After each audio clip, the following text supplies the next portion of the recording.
Muchas gracias. Es un verdadero honor estar aquí frente a ustedes. Y antes de comenzar, quiero hacer una breve pausa y hacer un reconocimiento al doctor Mario Acosta por esta labor que ha hecho durante tanto tiempo, que ha influenciado a tantos de nosotros de una forma tan profunda y con un espíritu altruista muy particular. Muchas gracias, Mario, por la invitación. Gracias.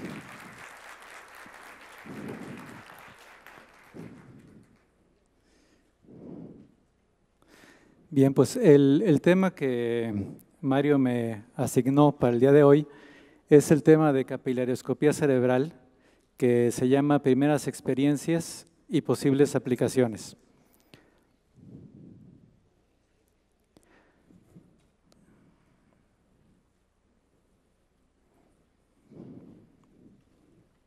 Los objetivos son analizar los elementos que participan en el flujo sanguíneo cerebral.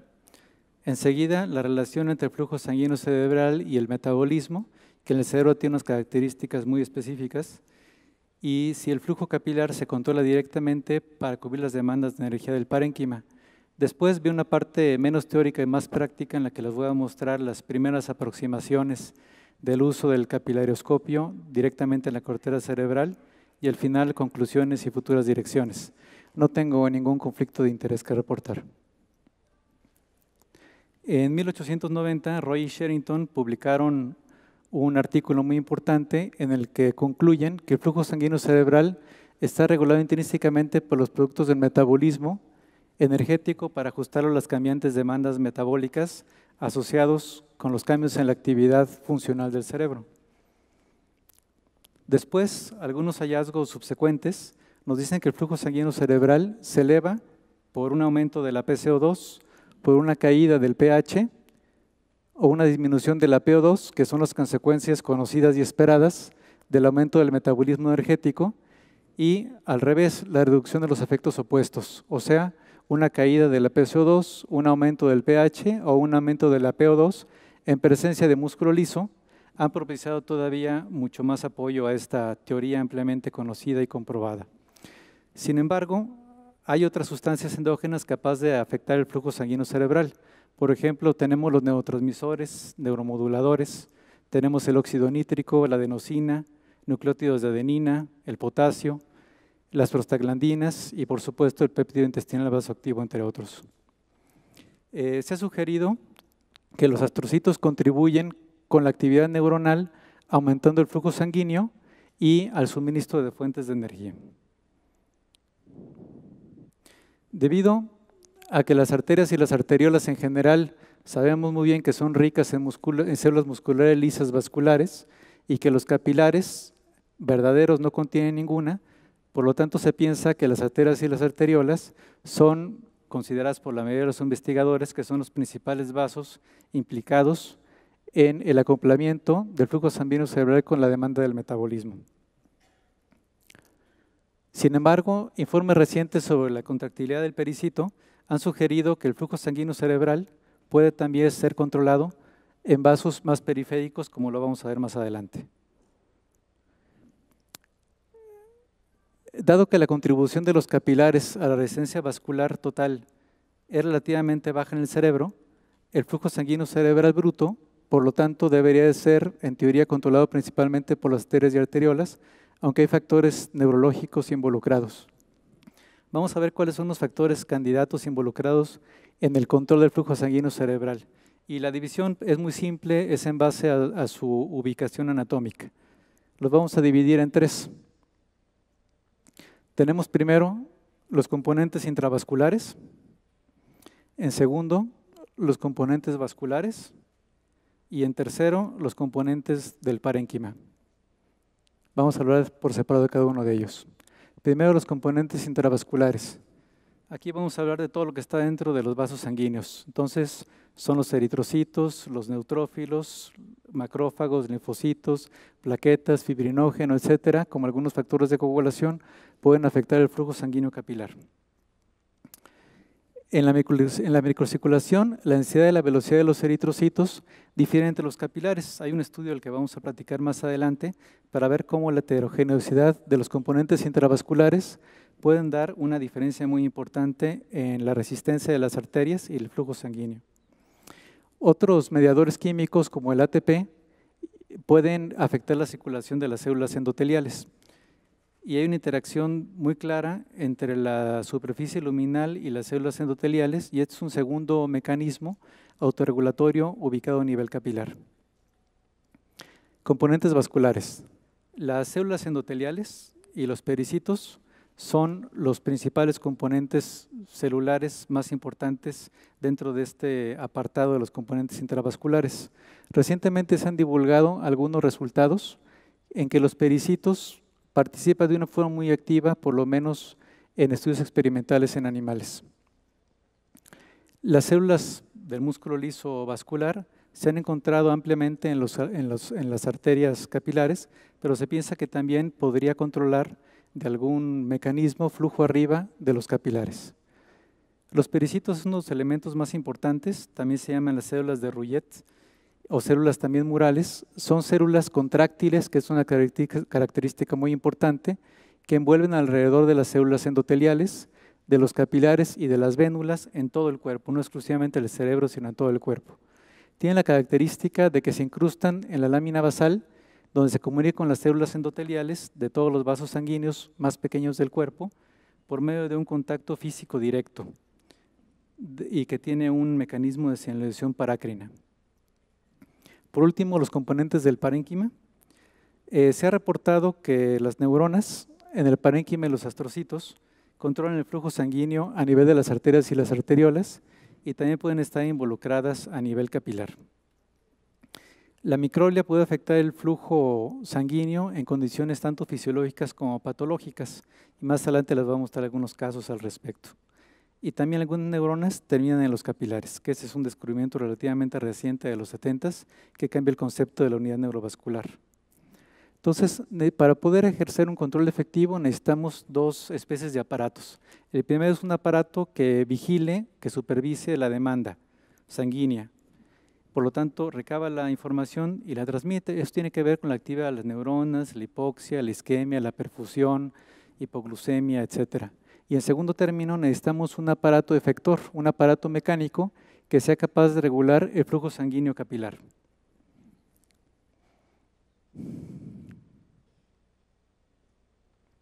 Este es un estudio muy interesante que tiene que ver con los glóbulos rojos.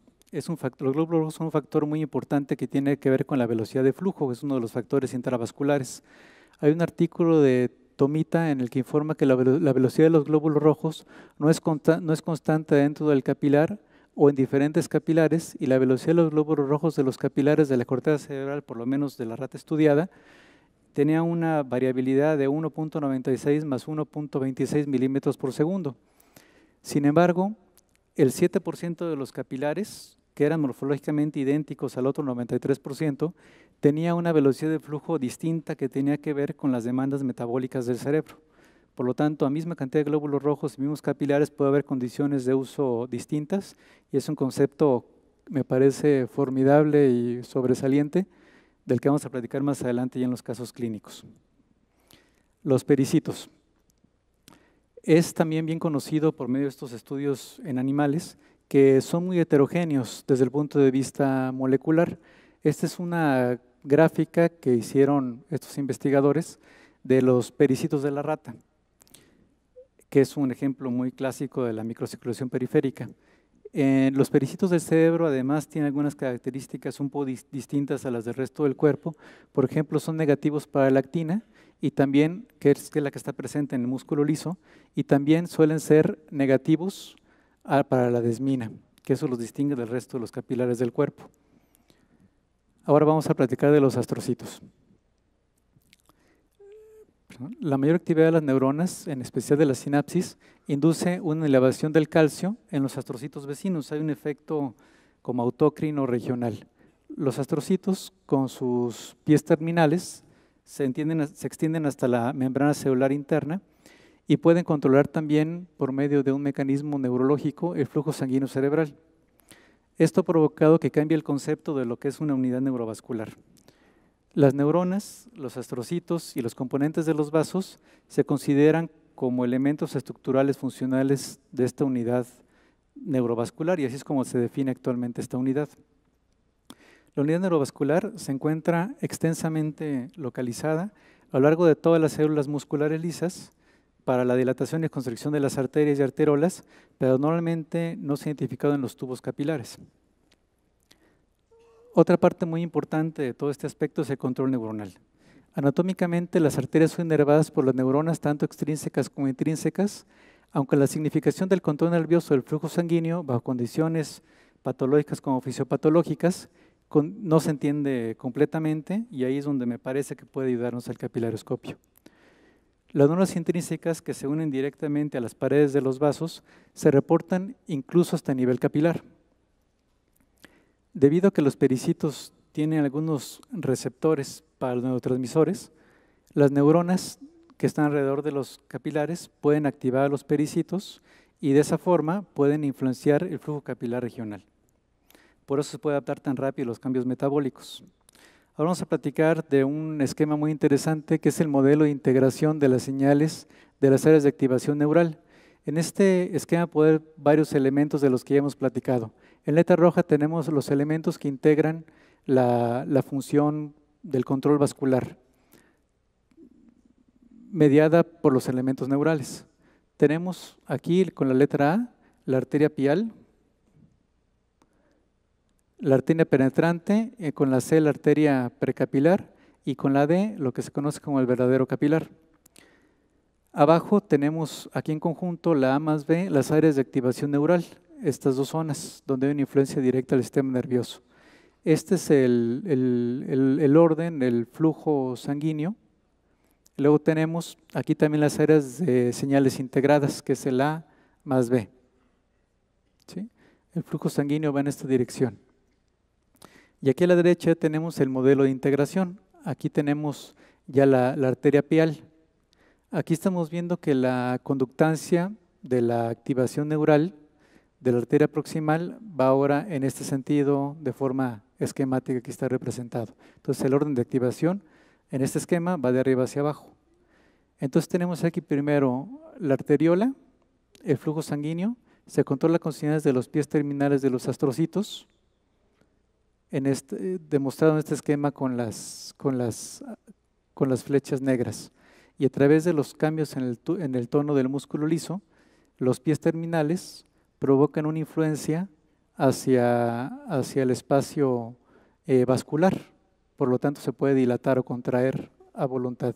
Y segundo, el flujo capilar se puede contraer de una forma diferente, porque aquí recuerden que no hay músculo liso, sino pericitos.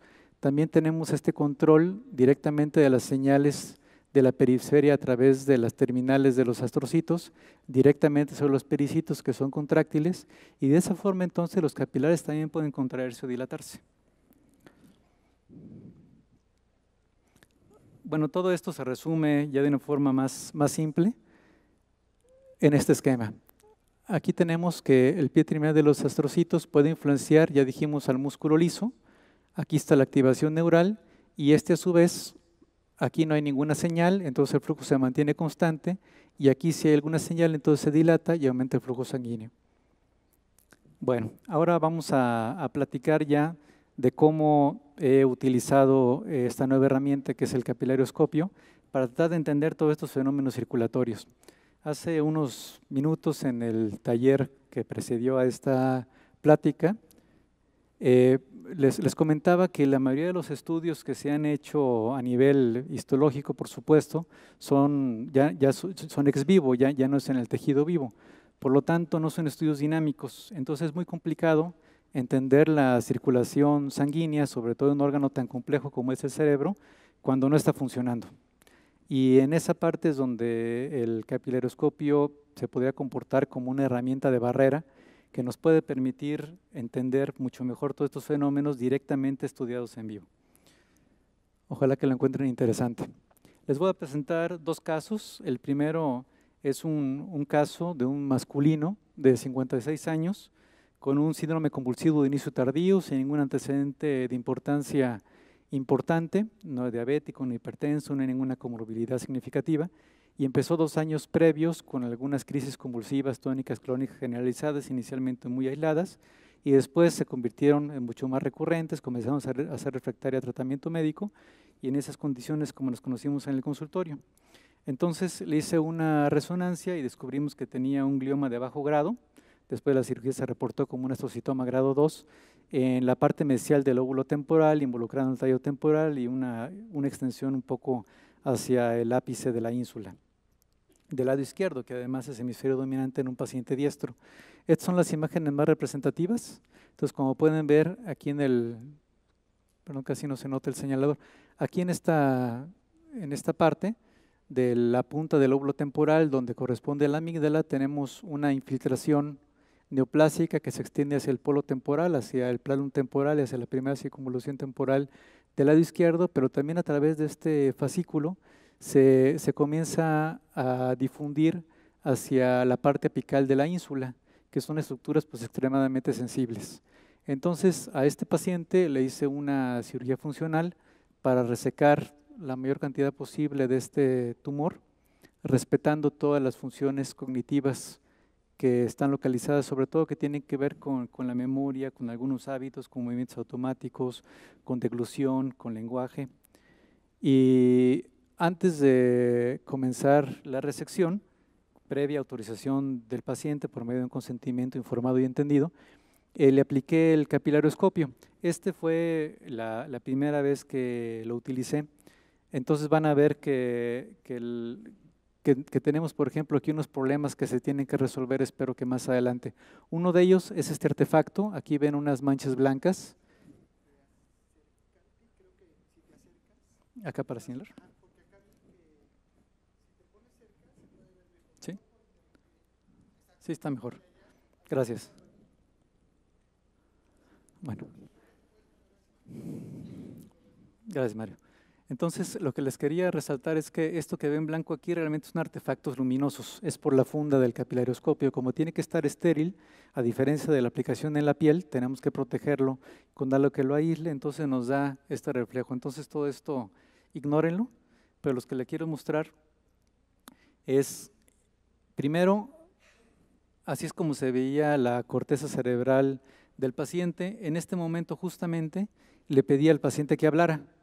Como vieron, estamos en el hemisferio izquierdo, en el hemisferio dominante, en un paciente diestro, y para poder hacer la exposición adecuada hice una craniatomía más o menos amplia, entonces también tuve que exponer una parte del lóbulo frontal, que es donde recordarán está el área 44 de Brodmann, que es la que tiene que ver con el lenguaje. Entonces, el paciente tuvo que estar despierto durante la cirugía para estimular y hacer un mapeo funcional y respetar estas áreas. Entonces, en este momento, tomé esta fotografía cuando le pedí al paciente que hablara y aquí el capilarioscopio está directamente en el área del lenguaje. Entonces, pueden ver, todo esto lo quise primero comentar en fotografía porque todo pasa muy rápido en el video. Entonces, lo que quiero que observen en el video es cómo se ve el flujo en las arterias. Eso lo van a ver en el video, no en la foto, pero se los quiero señalar. Van a ver el flujo de los eritrocitos en las arterias. Sí se alcanza a distinguir ese patrón de circulación laminar en el que la periferia se ve un poco más rápido, los eritrocitos un poco más al centro, porque el plasma se dirige en la periferia. Luego van a ver, estas son las arterias terminales. Luego en las arteriolas van a ver cómo también se alcanza a ver en algunas tomas el flujo sanguíneo a una velocidad rapidísima cuando el paciente comienza a hablar. Y después vamos a ver un fenómeno interesantísimo que es esto. Aquí, entre el espacio subaracnoideo, no se alcanzan a ver con detalle la anatomía de los capilares, pero sí alcanza a ver el flujo capilar en el espacio subaracnoideo, que también se ve como una especie como de ríos. Algunos van en una dirección y otros van en otra dirección, que probablemente estén también de alguna forma condicionados o dirigidos por un flujo axónico, quiero pensar. O sea, esto apenas es el inicio, todavía hay más preguntas que respuestas. Entonces, les voy a poner el video de este paciente. Y el segundo caso es un caso de un absceso cerebral donde hay edema cerebral. Entonces, traten de recordar muy bien cómo se ven las condiciones fisiológicas para que después lo contrastemos con las condiciones fisiopatológicas.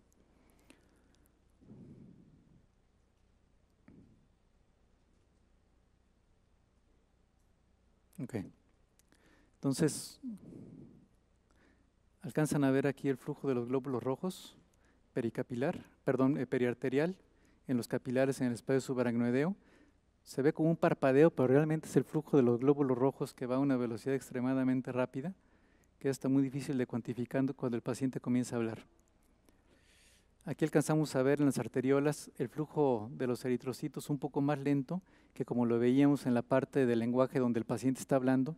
Se alcanza a distinguir hasta con finalidad de hacer un mapeo posiblemente en el futuro con un mapeo funcional. A través de la medición del flujo sanguíneo quizá podamos, por medio de esta herramienta, distinguir un área elocuente que está activa en ese momento con un área no elocuente o pasiva que estamos explorando en ese momento. Aquí se alcanzan a ver también el flujo de los glóbulos rojos, miren, aquí en esta.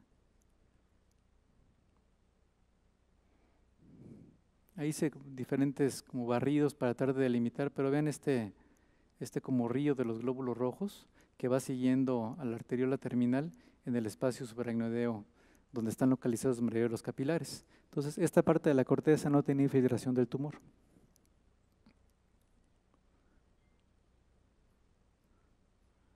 Les voy a mostrar otro video. Aquí exactamente cuando el paciente está hablando. Ven nada más cómo aumenta el flujo de los capilares. En esta parte central se alcanza a ver. Aquí está la arteriola terminal, este es con mayor aumento. Entonces de repente el capilaroscopio enfoca y desenfoca, entonces por eso ven que tengo que estar continuamente, que estarlo moviendo. Pero miren nada más cómo se ve un aumento evidente en la cantidad de sangre que está llegando al área del lenguaje mientras el paciente la está activando. Entonces nos va a permitir entender mejor cómo funciona el cerebro en condiciones fisiológicas y posiblemente también con la idea de hacer mapeos. Eso es a lo que me refiero. O sea, ya no alcanzamos a ver tan claramente dónde termina la arteria y dónde comienza el espacio, pero es como aquí. Aquí ya no es el área motora y acá sí.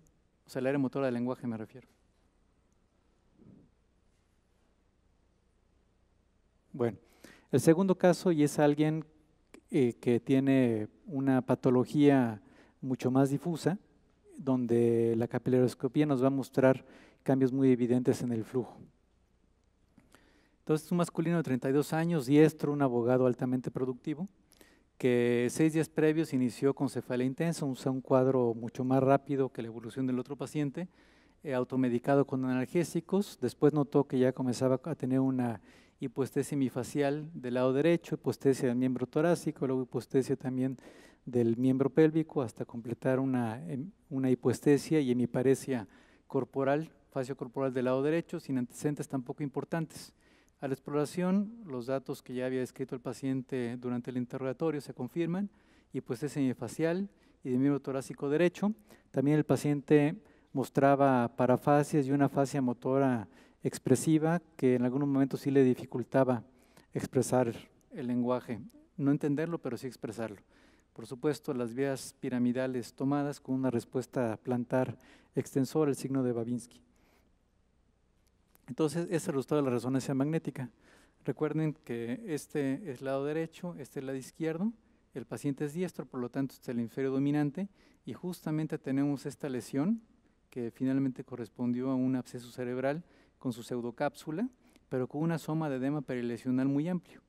Entonces tenemos el efecto local como tal del absceso expandiéndose, pero también tenemos un efecto regional sobre prácticamente todo el hemisferio. Y para aumentar aún el grado de dificultad, justamente está en el área motora primaria. Entonces, un área altamente elocuente. Aquí vemos un corte coronal, igual de toda la zona de necrosis del absceso y la pseudocápsula, con una secuencia diferente, en la que vemos también el efecto de masa, desplazamiento en línea media, una simetría del sistema ventricular. Por tratarse de una zona altamente elocuente, le hice una resonancia funcional como parte de la planeación preoperatoria. Y ¿sí se escucha bien todavía? Sí. Entonces, alrededor de la lesión encontramos por medio de este mapeo, lo que es la resonancia funcional es que nos permite observar con cierto detalle topográfico las zonas de mayor activación de glucosa, de mayor consumo de glucosa, perdón, cuando el paciente está ejecutando un paradigma, en este caso motor. Eso está muy estandarizado, el paciente está dentro del aparato, le piden que mueva la mano, que mueva la pierna, y en ese momento hacemos el mapeo. En este caso se le pidió que moviera la cara voluntariamente y justamente adelante de la zona del absceso está la zona de activación del movimiento de la cara. Este es en un corte sagital, en un corte lateral, un corte coronal y un corte axial, donde vemos que esta lesión está custodiada por áreas funcionales muy importantes. Y este es el sensitivo. Obviamente la parte anterior es motora y la parte posterior, entonces justamente el absceso estaba en el surco central, afectando a la parte motora primaria y la parte sensitiva primaria. Este es el paradigma para el movimiento, localizar la zona de movimiento de la mano derecha, los mismos sagital, coronal, y axial. También le hicimos una tractotomía para ver la influencia regional de este absceso en una zona tan compleja y encontramos que aquí está el absceso disecando el fascículo arcuato, que tiene que ver con la emisión del lenguaje. Hay 6 síndromes de lenguaje conocidos descritos por Hershwin, por afecciones en diferentes puntos del fascículo arcuato, y el paciente tenía 4 de esas 6. La cápsula interna también estaba muy desplazada, muy distorsionada, con una afección importante del flujo axónico, tanto por el efecto de masa como por el edema perilesional. Al momento de hacer, como les comentaba, la exploración de la respuesta plantar, pues ya sabíamos que estaba afectada la vía piramidal. Entonces aquí está la vía córtico-espinal, que también vemos que está hacia este es el lado, aquí es al revés en las tractografías. Este es el lado derecho y este es el lado izquierdo, y vemos que pues está muy asimétrico. Aquí está completo del lado derecho y aquí está muy afectado el del lado izquierdo. Entonces, esta es una fotografía tomada con el microscopio quirúrgico, en la que podemos ver el sitio del absceso que está aquí abajo. Entonces, todo este es edema perilesional, hay un efecto de inflamación prácticamente hemisférico.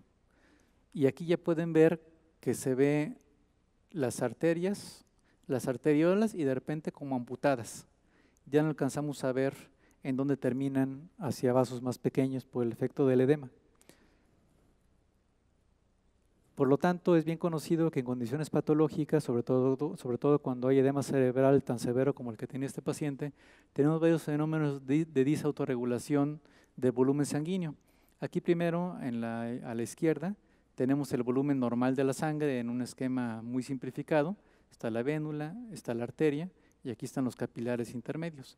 En condiciones de edema, pues hay una ingurgitación y hay una especie como de shunt o como de bypass en los capilares, pero ya sin un tono regulatorio, porque ya no hay este efecto de la contractilidad precapilar que habíamos visto en el esquema por el músculo liso, y luego tampoco hay un efecto de la señalización de los astrocitos sobre los pericitos.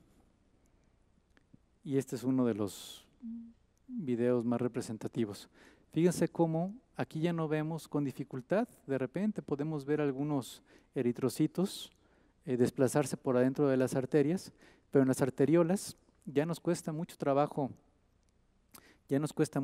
identificar si hay un flujo por lo menos constante, ya ni siquiera rápido, siquiera por lo menos hay un flujo eficiente. Y ya no podemos ver, recuerdan que veíamos en el espacio subaracnoideo pericapilar ese flujo bidireccional, como esos ríos de eritrocitos que se veían discurriendo por los capilares. Aquí ya están prácticamente obstruidos todos. O sea, ya, ahorita se va a estabilizar la imagen. O sea, ya no podemos ver ese flujo en ninguna parte pericapilar y vemos como si se perdiera adentro del edema los vasos sanguíneos. Por ejemplo, aquí vemos algunos eritrocitos, pero ya no vemos ese flujo y están como amputados las arteriolas terminales, sumergidas adentro de ese edema cerebral.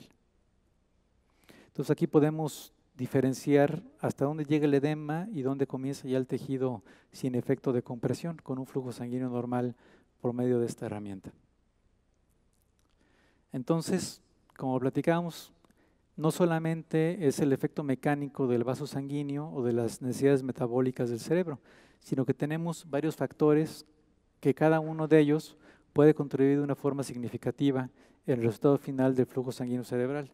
Tenemos las variables intravasculares, ya platicamos todo lo que está dentro de las arterias: hemoglobina, hematocrito, leucocitos, neutrófilos, macrófagos, linfocitos, la albúmina, por supuesto, plaquetas, fibrinógeno, los factores de coagulación.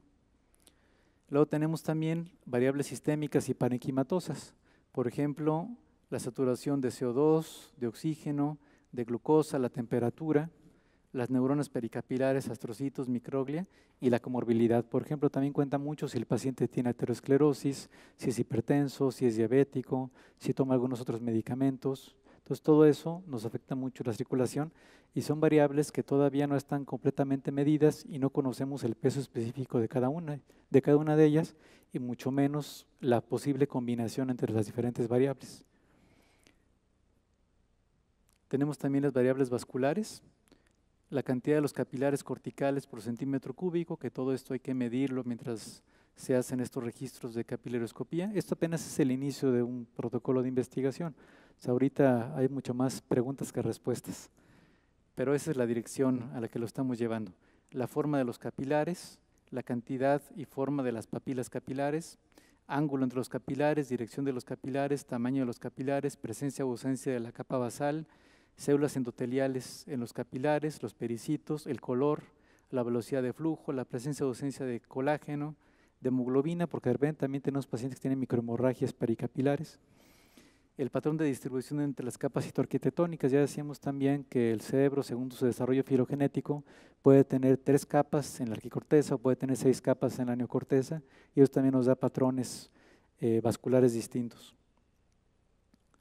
Entonces, las conclusiones son estas. El flujo sanguíneo cerebral, el control, perdón, del flujo sanguíneo cerebral parece ser mucho más complejo de lo que habíamos anticipado previamente en los estudios que se conocían hasta la fecha, porque hay mucho más variables. Por ejemplo, todo este fenómeno de la influencia de los astrocitos sobre los pericitos, la activación de las áreas funcionales, como vimos en el primer caso, cómo cambia cuando el paciente comienza a hablar que cuando está pasiva el área de Broca. Y pienso yo que el capilarioscopio, bajo estas condiciones de un entorno exclusivamente de investigación y muy controlado por ahora, podría ser muy útil para identificar, por ejemplo, los márgenes de las lesiones, estudiar los cambios de flujo cortical y subcortical. También nos puede permitir a estudiar condiciones normales fisiológicas del flujo sanguíneo cerebral y también en diferentes condiciones fisiopatológicas. Y posiblemente, como les anticipaba, hacer mapeos funcionales de dónde se localiza área motora, área sensitiva, área de lenguaje, área visual, área de audición, etcétera, dependiendo de la función. Por último, me parece que es un recurso muy innovador, es una herramienta de frontera, muy versátil, muy interesante, pero aún se requiere mejorar la técnica. Como veían, están los artefactos estos del plástico que dificultan un poco una mejor adquisición de las imágenes.